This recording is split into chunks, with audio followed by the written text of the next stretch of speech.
All right, so in this problem, we have an alternating current circuit with a resistor and an inductor of an angular frequency of 250 rads per second. First part of this question is to find the impedance of this circuit. Our resistance is 200 ohms and our inductance is 0.4 henries. We run 50 volts as the amplitude of this alternating voltage through this circuit. So for part A, we can use our formula for impedance as the square root of R squared plus XL minus XC squared, where XL is the the inductive reactance and XC is the capacitive reactance. Now, XL is omega L. XC we can actually get rid of because we don't have a capacitor in this circuit. So our impedance is R squared minus XL squared, or plus XL squared, right?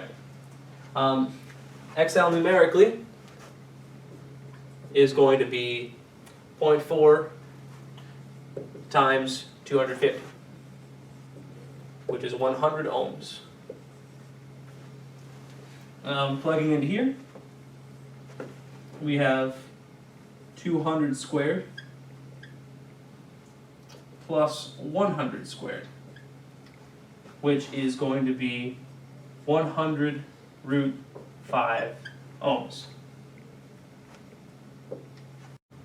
So for part B of this question, we're to find the current amplitude for this entire circuit. Well, for an RLC circuit, well in this case an RL circuit, the total voltage is going to be I times the impedance. Well, we have our voltage, and we solved for our impedance in the first part of the problem. I is going to be voltage over impedance, which in this case is 50 over 100 root 5.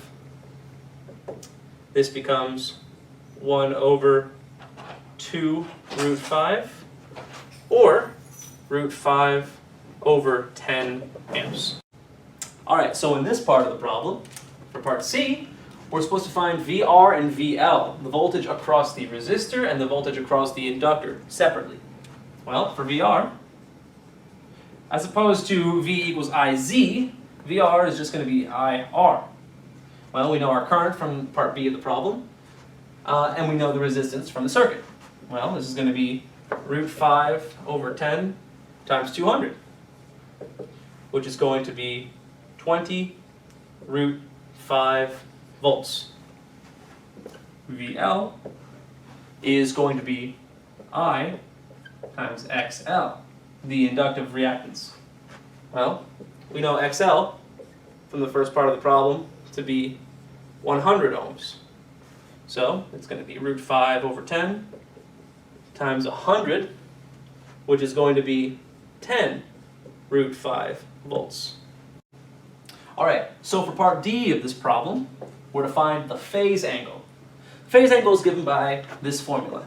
Tangent phi is equal to XL plus XC over R, where XL, as we know, is the inductive reactance, XC is the capacitive reactance, and R is the resistance.